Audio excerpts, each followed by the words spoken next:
हाय। इस वीडियो के अंदर हम सेक्शन 190 से सेक्शन 196 ऑफ सीआरपीसी 1973 को समझेंगे, जो कि हमें कंडीशंस बताते हैं किसी प्रोसीडिंग को इनिशिएट करने से पहले।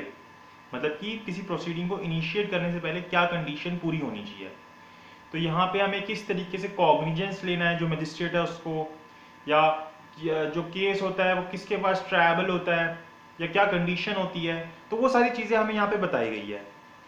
और अगर आपको सीआरपीसी से रिलेटेड कोई भी वीडियो देखनी है तो आप मेरे प्लेलिस्ट के अंदर जाकर चेक कर सकते हैं। वहाँ पे आपको प्लेलिस्ट के अंदर सीआरपीसी से रिलेटेड सारी वीडियोस मिल जाएंगी। तो आप देखते हैं सेक्शन 190 से। तो सेक्शन 190 से स्टार्ट करते हैं कि सेक्शन 190 के अंदर क्या दिया गया। सेक्शन 190 के अंदर हमें कॉग्निजेंस लेने के बारे में बताया गया है। जो मैजिस्ट्रेट कॉग्निजेंस लेता है उसके बारे में बताया गया है।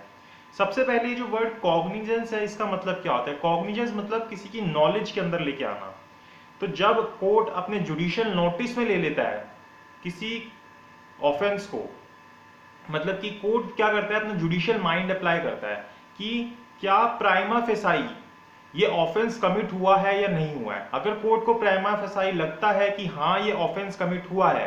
तो कोर्ट उसकी कॉग्निजेंस ले लेता है, मतलब कि उसका संज्ञान ले लेता है, अपने ज्ञान में ले आता है उसको कि हाँ ये ऑफेंस मेरे हिसाब से कमिट हुआ है। अब इसको अगली जो स्टेज है, जो इंक्वायरी प्रोसीडिंग्स है, उसके लिए भेज दिया जाए। अगर कोर्ट यहाँ पे आने के वक्त, कोर्ट इस स्टेज पे आने पे अगर मान लीजिए उसको वापस 156 सबसेक्शन 3 के अंदर बोल देता है कि इसके अंदर इन्वेस्टिगेशन की जाए, तो फिर इसका मतलब ये नहीं है कि उसकी कॉग्निजेंस ले ली गई है। कॉग्निजेंस लेने के बाद वो हमेशा नेक्स्ट स्टेज के ऊपर भेज दिया जाएगा। कॉग्निजेंस अपने आप में एक स्टेज है कि कोर्ट ने उसका संज्ञान ले लिया है, कोर्ट ने उसको अपनी नॉलेज में ले लिया है कि हाँ प्रेमा फेसाई ये ऑफेंस जो है कमिट हुआ है। अब इसके ऊपर आगे की जो प्रोसीडिंग है वो स्टार्ट कर दी जाए। अब जब सेक्शन 190 के अंदर आते हैं तो कोर्ट जो होता है, जो मजिस्ट्रेट होता है, उसके पास 3 तरीके से कोई भी केस आता है, तो वो हमें इसके अंदर बताया गया। तो हम सेक्शन 190 को रीड करते हैं और समझते हैं कि इसके अंदर क्या दिया गया है। तो आप अपने बेरेट को खोल लीजिए, हम साथ साथ रीड करते जाएंगे और इंटरप्रेट करते जाएंगे कि इनका क्या मतलब निकल रहा है। सबसे पहले सेक्शन 190 क्या बोलता है। सेक्शन 190 बोलता है cognizance of the offence by magistrate, की जो कॉग्निजेंस है, जो संज्ञान है, वो मजिस्ट्रेट के द्वारा लिया जाता है। क्या चीज बताता है। सब सेक्शन 1 बोलता है subject to the provisions of this chapter any magistrate of the first class, की कोई भी मजिस्ट्रेट फर्स्ट क्लास मजिस्ट्रेट होना चाहिए, and any magistrate of the second class. और सेकंड क्लास मजिस्ट्रेट कब, जब वो स्पेशली एम्पावर्ड है in this behalf under subsection 2। मतलब सबसेक्शन 2 जो इसी का सेक्शन 190 का सबसेक्शन 2 है, उसके अंदर अगर उसको स्पेशली एम्पावर किया गया सेकंड क्लास जुडिशियल मजिस्ट्रेट को, तो अदरवाइज जो जुडिशियल मजिस्ट्रेट फर्स्ट क्लास है वो may take cognizance of any offence, वो किसी भी ऑफेंस की कॉग्निजेंस ले सकता है upon receiving a complaint of fact which constitute such offence, की जब उसको कंप्लेंट रिसीव होती है, जब कोई पर्सन आके उसके पास कंप्लेंट करता है, कोर्ट को ये लगता है प्रेमा फेसाई कि हाँ ये ऑफेंस कमिट हुआ है, तो कोर्ट उसकी कॉग्निजेंस ले लेती है। दूसरी बात, जब पुलिस रिपोर्ट आती है, upon a police report of such facts, जब सेक्शन 173 के अंदर पुलिस अपनी रिपोर्ट फाइल करती है, उसको देख के कोर्ट को ये लगता है कि हाँ ये ऑफेंस कमिट हुआ है, तो कोर्ट फिर उसके अंदर कॉग्निजेंस ले लेती है। और तीसरी तरीका होता है कि upon information receive from any person other than a police officer, कि पुलिस ऑफिसर के अलावा अगर कोई प्राइवेट पर्सन आके, कोई थर्ड पर्सन आके मजिस्ट्रेट को इंफॉर्मेशन देता है, या फिर जो मजिस्ट्रेट है या जो कोर्ट है वो खुद ही किसी चीज का सुओ मोटो कॉग्निजेंस ले लेती है upon his own knowledge that such offence has been committed, कि उसकी खुद की नॉलेज के हिसाब से ही वो ऑफेंस जो है वो कमिट हुआ है, तो फिर कोर्ट क्या करती है, उसका कॉग्निजेंस ले लेती है कि अब इसको सेकंड स्टेज के लिए या नेक्स्ट स्टेज के लिए भेज दिया जाए। The Chief Judicial Magistrate may empower any magistrate of the second class to take cognizance under this subsection 1 of such offence as within is competent to inquire into a trial, कि वही जो second class magistrate को जब appoint किया जाएगा special power से, तो फिर वो कर सकता है। अब यहाँ पे जो कोर्ट ऑफ सेशन है, कोर्ट ऑफ सेशन जो है वो कभी भी कॉग्निजेंस नहीं ले सकता। इसका मतलब ये नहीं है कि जो case tribal bye session court है उसके अंदर कॉग्निजेंस मजिस्ट्रेट नहीं लेगा फर्स्ट क्लास का, मजिस्ट्रेट फर्स्ट क्लास ही कॉग्निजेंस लेगा, लेकिन अब वो बाद में डिपेंड करेगा कि वो किसके द्वारा ट्रायबल है, तो उसको वो जो मजिस्ट्रेट होगा वो कमिट कर देगा कि ये जो ऑफेंस है, ये जिसके पास पावर होगी उसको उस ऑफेंस को अपने पास ट्रायबल करने की, उसको कमिट कर दिया जाएगा। लेकिन 2 सेक्शंस ऐसे हैं, एक सेक्शन 319 का सबसेक्शन 2 और सेक्शन 199, जिसके अंदर जो कॉग्निजेंस है वो कोर्ट ऑफ सेशन डायरेक्टली ले सकता है। सिर्फ यही 2 सेक्शन है जहां पे court of session directly cognizance ले सकता है। तो सिर्फ इन्हीं 2 सेक्शंस के अंदर जो सेशन कोर्ट है वो डायरेक्टली कॉग्निजेंस ले सकता है, अदरवाइज जो जुडिशियल मजिस्ट्रेट फर्स्ट क्लास है वही कॉग्निजेंस लेगा, और अगर स्पेशल पावर से जुडिशियल मजिस्ट्रेट सेकंड क्लास को अपॉइंट किया गया होगा या पावर दी गई होगी तो वो भी उसका कॉग्निजेंस ले सकता है। उसके बाद कॉग्निजेंस लेने के बाद वो जिसके द्वारा भी ट्रायबल है उसको कमिट कर दिया जाएगा। अब यहाँ पे इससे ये फर्क नहीं पड़ता कि वो जो कॉग्निजेंस है वो उसी की जुरिडिक्शन के अंदर ली जा रही है नहीं ली जा रही। मतलब कि अगर कोई ऑफेंस की जुरिडिक्शन किसी और एरिया के अंदर आती है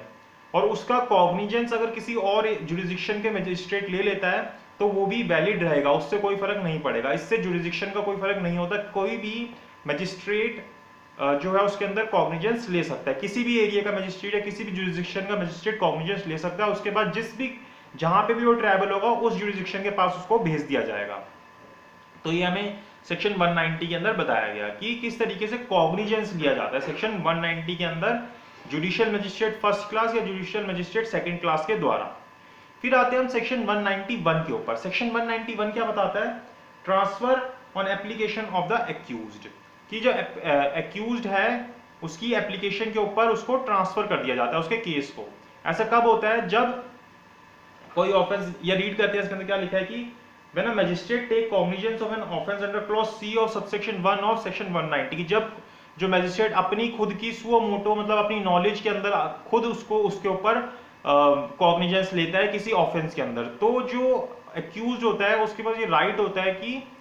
वो अपना केस किसी और मैजिस्ट्रेट के द्वारा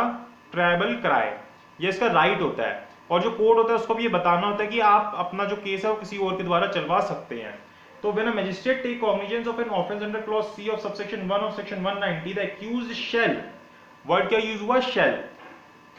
before any evidence is taken, जब कोई एविडेंस अभी लिया नहीं गया है, be informed, उसको इन्फॉर्म कर दिया जाना चाहिए that he is entitled to have the case inquired into or tried by another magistrate, कि उसका ये राइट है कि जो उसका केस है वो किसी और मजिस्ट्रेट के द्वारा ट्रायल हो या फिर उसके अंदर इंक्वायरी हो। And if the accused or any of the accused, if there be more than one objects to further proceeding before the magistrate taking cognizance, the case shall be transferred to such other magistrate as may be specified by the chief judicial magistrate in this behalf, कि अगर उसके ऊपर वो objection लेता है तो chief judicial magistrate जिस भी मजिस्ट्रेट के पास बताएगा उसके बाद अब उसके पास अब ये केस ट्रायल होने के लिए चला जाएगा। मतलब कि एक ऐसा राइट है एक्यूज्ड का कि वो दूसरे मजिस्ट्रेट से अपना ट्रायल चलवाए, क्योंकि ये इसलिए सब सेक्शन डाला गया होगा ताकि पार्शियलिटी ना हो, प्रिजुडाइज ना हो। क्योंकि जो मजिस्ट्रेट खुद उसका कॉग्निजेंस ले रहा है हो सकता है कि वो उसके अंदर कुछ पक्षपात करे, उसको सही से या फेयर मैनर के अंदर उस केस को ना चलाए। तो इसी कारण की वजह से उसका राइट दिया गया कि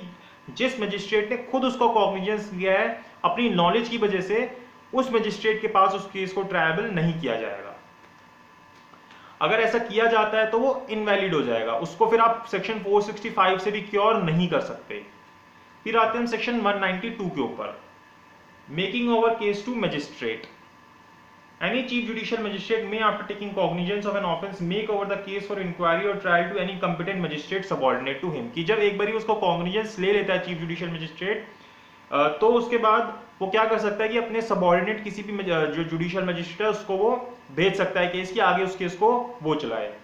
Any magistrate of the first class empowered in this behalf by the chief judicial magistrate may, after taking cognizance of an offence, make over the case for inquiry or trial to such other competent magistrate as the chief judicial magistrate may by general or special order specify or thereupon such magistrate may hold the inquiry or trial, कि अगर chief judicial magistrate ने किसी और judicial magistrate को, जो कोई भी magistrate को जो फर्स्ट क्लास मजिस्ट्रेट है उसको इस बिहाफ पे अपॉइंट किया गया है कि वो उसका कॉग्निजेंस लेगा, तो उसको कॉग्निजेंस लेने के बाद वो किसी भी दूसरे जुडिशियल मजिस्ट्रेट को उसके ट्रायल के लिए भेज सकता है, उसकी इंक्वायरी के लिए भेज सकता है। तो इस सेक्शन 192 के अंदर बताया गया। फिर उसके बाद सेक्शन 192 के बाद हम देखते हैं सेक्शन 193 जिसके अंदर cognizance of offence by court of session. तो यहाँ पे बताया गया कि कोर्ट ऑफ सेशन के किसी केस के अंदर ऑफेंस ले सकता है, तो जो कोर्ट ऑफ सेशन होता है वो कहीं पे भी कॉग्निजेंस नहीं ले सकता, लेकिन सेक्शन 199 और सेक्शन 319 के अंदर ये दो सेक्शन है जहाँ पे जो कोर्ट ऑफ सेशन होता है वो डायरेक्टली कॉग्निजेंस ले सकता है, except as otherwise expressly provided by this code और by any other law for the time being in force, की या तो जहाँ पे इस एक्ट ने बता दिया हो या फिर कोई और लॉ हो जो भी फोर्स के अंदर हो वो बताता है। No court of session shall take cognizance of any offence, तो कोई भी कोर्ट ऑफ सेशन जो है किसी भी केस के अंदर कॉग्निजेंस डायरेक्टली नहीं लेगा। As a court of original jurisdiction unless a case has been committed to it by a magistrate under this court. तो उसको केस किस तरीके से कमिट होगा, मजिस्ट्रेट के द्वारा कमिट होगा। फिर आते हैं सेक्शन 194 के ऊपर, एडिशनल एंड असिस्टेंट सेशन जज to try case made over to them, कि इसके अंदर ये बताया गया कि जो एडिशनल या असिस्टेंट सेशन जज होते हैं उनको जो सेशन जज होता है वो जो केसेस होते हैं वो ट्रायल करने के लिए दे सकता है। अब यहाँ पे देखिए, अब जब सेक्शन रीड करेंगे तो यहाँ पे सिर्फ वर्ड ट्रायल यूज किया गया है। इसका मतलब अगर कोई भी केस अपील के अंदर आता है या रिवीजन के अंदर आता है तो उसको असिस्टेंट सेशन जज या फिर एडिशनल सेशन जज को नहीं दिया जा सकता। An additional session judge or assistant session judge shall try such case as a session judge of the division may by general or special order make over to him for trial, कि उसको trial के लिए दे दिया गया, सिर्फ trial के लिए। As the और as the high court may by special order direct him to try, या फिर हाई कोर्ट डायरेक्टली बोलता है कि ये एडिशनल सेशन जज या ये असिस्टेंट सेशन जज इसको डायरेक्टली ट्राई करेगा। तो मतलब कि एक तरीके से पावर डिवाइड की गई या फिर जो बर्डन है वो कम किया गया कि जो सेशन कोर्ट है उसको सारे केसेस अपने पास ट्रायल ना करने पड़े, तो वो अपने जो केसेस है ट्रायल करने के लिए उनको डिस्ट्रीब्यूट कर सकता है जो दूसरे एडिशनल सेशन जज या असिस्टेंट सेशन जज अपॉइंट किए गए हैं। फिर आते हैं हम सेक्शन 195 के ऊपर। इसके लिए जो सेक्शन 340 है उसके अंदर भी हमने जब सेक्शन 340 को समझा था सीआरपीसी के, उसके अंदर भी हमने इसके बारे में सीखा था कि किस तरीके से जो यहाँ पे प्राइवेट सूट या प्राइवेट केस जो है वो इंस्टीट्यूट नहीं हो सकता। मतलब कोई भी प्राइवेट पार्टी आके कंप्लेंट करेगी तो उस कंप्लेंट के ऊपर कोई भी सूट जो है वो या जो केस जो है वो स्टार्ट नहीं होगा। यही सेक्शन 195 के अंदर बता रखा है। सेक्शन 195 के अंदर स्पेसिफिक सेक्शंस बता रखे हैं जिनके अंदर जो सूट है वो तभी स्टार्ट होता है या जो केस है वो तभी स्टार्ट होता है जब जो पब्लिक सर्वेंट होता है जिस भी पब्लिक सर्वेंट के ऑर्डर को तोड़ा गया होता है वो जब डायरेक्टली आके या फिर उसके कोई सबऑर्डिनेट डायरेक्टली आके या कंप्लेंट करता है तो फिर उसके अंदर प्रोसीडिंग होती है, अदरवाइज नहीं होती। Prosecution for contempt of lawful authority of public servants for offences against public justice, public servant के अगेंस्ट अगर आप कोई ऑफेंस करते हैं या पब्लिक जस्टिस के अगेंस्ट कोई ऑफेंस करते हैं, and for offences relating to document given in evidence, या फिर जो आप एविडेंस के तौर पे जब आप एविडेंस कोई डॉक्यूमेंट्स देते हैं तो उससे रिलेटेड अगर कोई ऑफेंस करते हैं तो उसके बारे में बताता है कि उसके अंदर किस तरीके से प्रोसिक्यूशन होगी। तो सबसे पहले सबसेक्शन 1 बताता है कि कोई भी कोर्ट कॉग्निजेंस नहीं लेगा, no court shall take cognizance कब, of any offence punishable under section 172 section 188, कि अगर वो सेक्शन 172 टू सेक्शन 188 के अंदर ऑफेंस हुआ है आईपीसी के, जिसके अंदर वो वही जो सेक्शन 188 जैसे कि कोई पब्लिक सर्वेंट ने कोई ऑर्डर किया अगर उसको आप ब्रेक करते हो तो उसके अंदर फिर डायरेक्टली उसका कॉग्निजेंस नहीं लिया जाएगा। ऑफ एनी अबेटमेंट और attempt to commit such offence, या फिर अगर इनमें से किसी ऑफेंस के अंदर अबेटमेंट होती है या फिर अटेम्प्ट किया जाता है इस ऑफेंस को सेक्शन 172 से सेक्शन 188 वाले को आईपीसी के, तो उसके अंदर डायरेक्टली कॉग्निजेंस नहीं ली जाएगी। Of any criminal conspiracy to commit such offence, की कोई भी क्रिमिनल कॉन्स्पिरेसी की जाती है ऐसे ऑफेंस को कमिट करने की, except on the complaint in writing of the public servant, तो जो भी कंसर्न पब्लिक सर्वेंट है उसकी राइटिंग के अंदर कंप्लेंट होगी तभी इसके अंदर कॉग्निजेंस लिया जाएगा। और some other public servant to whom he is administratively subordinate, कि जिसके भी वो सबऑर्डिनेट है या तो वो कंप्लेंट करता है या फिर वो खुद कंप्लेंट करता है पब्लिक सर्वेंट, तभी उसके अंदर कॉग्निजेंस लिया जाएगा, अदरवाइज उसके अंदर डायरेक्टली कॉग्निजेंस नहीं लिया जाएगा। कि कोई भी तीसरा पर्सन, कोई भी प्राइवेट पर्सन आके कि भाई इसने पब्लिक ऑर्डर को तोड़ा है तो कोर्ट उसके अंदर कॉग्निजेंस नहीं लेगा। फिर सब क्लॉज बी क्या बोलता है, of any offence punishable under, कि यहाँ एक तो ये बता दिया कि इसके अंदर कॉग्निजेंस नहीं लिया जाएगा, अब आगे किसके अंदर कॉग्निजेंस नहीं लिया जाएगा, of any offense punishable under the following sections of the Indian Penal Code, namely section 193 to section 196, कि section 193 या section 196 के अंदर कोई भी ऑफेंस कमिट होता है तो उसके अंदर भी डायरेक्टली कॉग्निजेंस नहीं लिया जाएगा। दोनों सेक्शन इंक्लूडेड है, 193, 194, 195, 196। उसके बाद section 199, section 200, section 205, section 211 and section 228 when such offence is alleged to have been committed or in relation to any proceeding in any court, कि किसी भी कोर्ट की प्रोसीडिंग के दौरान अगर इनमें से कोई भी ऑफेंस कमिट होता है तो उसके अंदर कॉग्निजेंस नहीं लिया जाएगा कोर्ट के द्वारा। या फिर of any offence describe under section 463 का कोई ऑफेंस होता है जहां पे कोई डॉक्यूमेंट सही यूज नहीं होता, पनिशेबल अंडर सेक्शन 471 के अंदर जो पनिशेबल होता है, सेक्शन 475, सेक्शन 476 इस कोड का। When such offence is alleged to have been committed in respect of document produced or given in evidence in the proceedings of any court, कि कोई document जो दिया गया इस प्रोसीडिंग के दौरान उससे रिलेटेड अगर कोई ऑफेंस होता है जो सेक्शंस मेंशन किए गए हैं। of any criminal conspiracy to commit or attempt commit or any abatement of any offence specified in subsection sub clause 1 और सब क्लॉज 2 जो इन दोनों के अंदर बताया गया है, इसको करने का कोई अबेटमेंट करता है या अटेम्प्ट करता है या फिर क्या करता है, कॉन्स्पिरेसी करता है इसको कमिट करने की, तो उसके अंदर डायरेक्टली कॉग्निजेंस नहीं लिया जाएगा। कब कॉग्निजेंस लिया जाएगा, except on the complaint in writing of that court, उस कोर्ट के द्वारा जब तक राइटिंग के अंदर कंप्लेंट नहीं की जाएगी, और by such officer of the court, या फिर उस कोर्ट के ऑफिसर के द्वारा एज अ कोर्ट में authorize in writing in this behalf, जिसको कोर्ट ने ऑथराइज कर रखा है राइटिंग के अंदर कि ये मेरे बिहाफ के ऊपर कंप्लेंट करेगा, और some other court to which that court is subordinate, या फिर उससे कोई सुपीरियर कोर्ट ने ये कंप्लेंट की हो, तभी उसके अंदर कॉग्निजेंस लिया जाएगा। अगर इन सेक्शंस में से कोई ऑफेंस कमिट होता है 193, 194, 195, 196 आईपीसी, 211, 228, इस तरीके के कोई भी ऑफेंस होते हैं, तो वहां पे डायरेक्टली कॉग्निजेंस नहीं लिया जाएगा। कोर्ट जब जिस भी कोर्ट के अगेंस्ट ऑफेंस कमिट हुआ है, जब वो कंप्लेंट करेगा राइटिंग के अंदर, या फिर उससे ऊपर का कोई कोर्ट कंप्लेंट करेगा, तभी उसके अंदर कॉग्निजेंस लिया जाएगा। डायरेक्टली कॉग्निजेंस नहीं लिया जाएगा। कोई प्राइवेट पर्सन आके कंप्लेंट करे तो नहीं लिया जाएगा। फिर सबसेक्शन 2 क्या बोलता है, where a complaint has been by a public servant under clause A of subsection 1, कि जहां पे पब्लिक सर्वेंट कोई कंप्लेंट करता है, जो सबसेक्शन 1 ऑफ क्लॉज ए है, क्लॉज ए ऑफ सबसेक्शन 1 है, उसके अंदर any authority to which he is administratively subordinate may order the withdrawal of the complaint, कि उसके ऊपर की कोई अथॉरिटी है तो वो उसको ऑर्डर कर सकती है कि आप ये कंप्लेंट को विड्रॉ कर लो, and send a copy of such order to the court, और उस ऑर्डर की कॉपी कोर्ट को भेज दी जाएगी, and upon its received by the court no further proceeding shall be taken on the complaint. और फिर जब कोर्ट वो कॉपी रिसीव करेगा कि भाई इसके सुपीरियर ऑफिसर ने मना कर दिया कि इसके अंदर कंप्लेंट ना की जाए, इसके अंदर प्रोसीडिंग ना की जाए, तो फिर कोर्ट उसके अंदर प्रोसीडिंग नहीं करता। Provided that no such withdrawal shall be ordered if the trial in the court of the first instance has been concluded, कि अगर वो ट्रायल कंक्लूड हो गया तो फिर उसके बाद अब कुछ नहीं हो सकता। अगर ऊपर के कोई अथॉरिटी भी अगर कोई ऐसा ऑर्डर देती है तो फिर कोर्ट उसके अंदर कुछ नहीं कर पाएगा उसके अंदर, क्योंकि कॉग्निजेंस लिया जा चुका होगा, ट्रायल भी जो है वो खत्म हो जाएगा।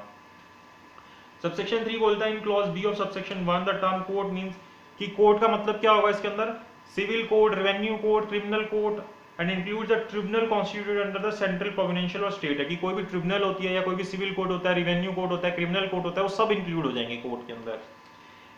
If declared by the act of तो वो सब हो गया। फिर सबसेक्शन 4 क्या बोलता है, for the purpose of clause B of subsection 1 a court shall be deemed to be subordinate for the court to which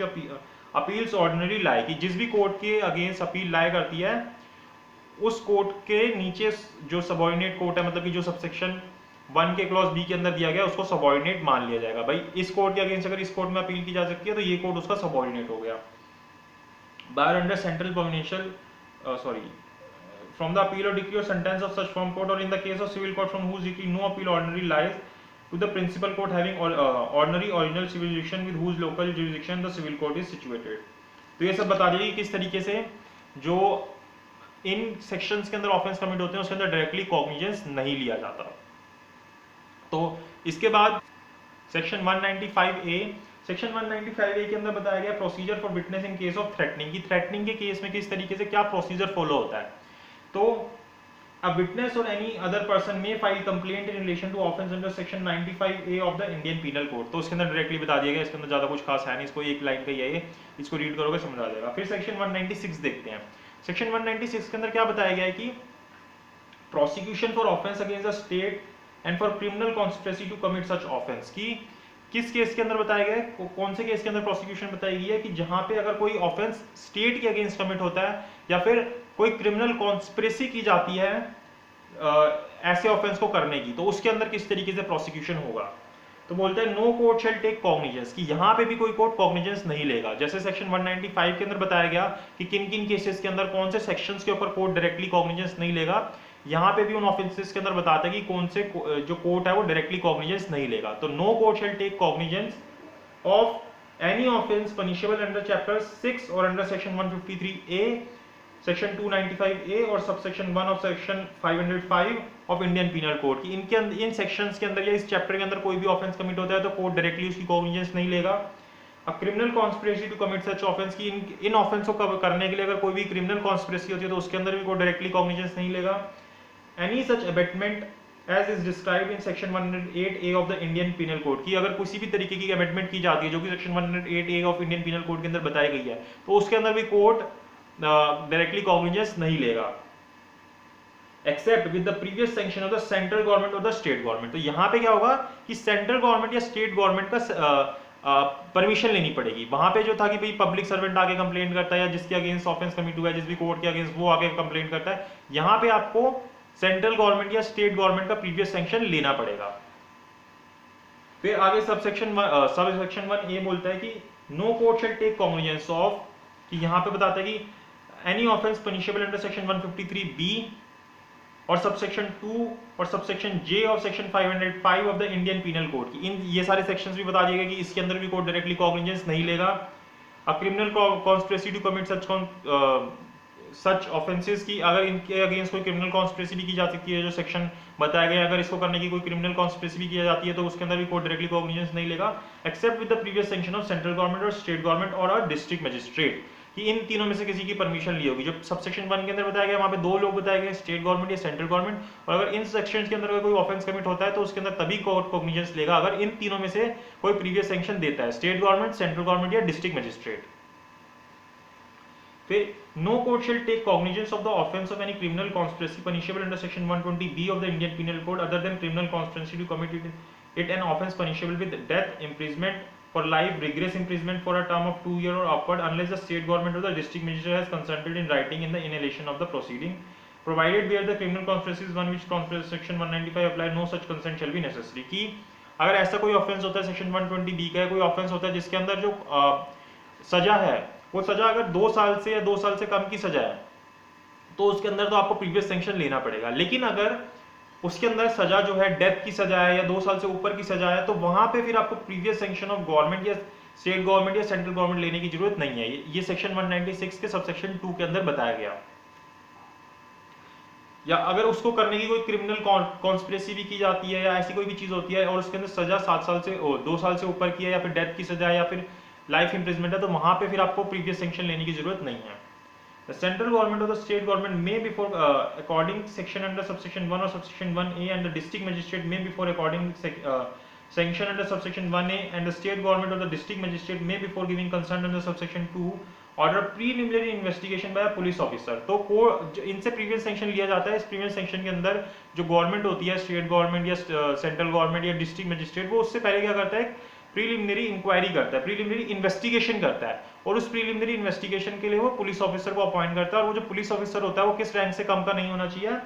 not being below the rank of the inspector, inspector से कम नीचे के rank का वो officer नहीं होना चाहिए जिसको investigation करनी है। In which the case such police officer shall have their powers referred in subsection 3 of section 155। जो section 155 के subsection 3 है उसके अंदर जो पावर्स दी गई हैं वो सारी पावर्स होंगी उस पुलिस ऑफिसर के पास, और वो उसके अंदर इन्वेस्टिगेशन कमिट करेगा। उसके बाद वो जाके अपनी report central government, state government या डिस्ट्रिक्ट मजिस्ट्रेट को देगा। फिर वो जो सेंट्रल गवर्नमेंट, स्टेट गवर्नमेंट या डिस्ट्रिक्ट मजिस्ट्रेट होगा वो उस रिपोर्ट को देखेगा। फिर उसके बाद अगर उसको लगेगा कि हाँ ये ऑफेंस कमिट हुआ है या इसकी कॉन्स्पिरेसी की गई है तो फिर वो सैंक्शन दे देगा कि इसका कॉग्निजेंस ले लिया जाए। फिर कोर्ट उसका कॉग्निजेंस ले लेगा, फिर जिसके द्वारा भी वो ट्रायबल होगा वो कोर्ट उसको कमिट कर देगा। तो हमने सेक्शन 190 से लेकर सेक्शन 196 तक समझे। सेक्शन 197, 98, 99, 198, 199 हम नेक्स्ट वीडियो के अंदर समझेंगे। उसके अंदर फिर हमारा ये टॉपिक खत्म हो जाएगा, फिर हम आगे के सेक्शंस को सीआरपीसी के खत्म करेंगे। और बाकी हमने सीआरपीसी के सारे सेक्शंस खत्म कर रखे हैं, उनको आप मेरे चैनल के प्लेलिस्ट में जाकर चेक कर सकते हैं सीआरपीसी के नाम से, वहां पे आपको सीआरपीसी से रिलेटेड सारे सेक्शंस मिल जाएंगे।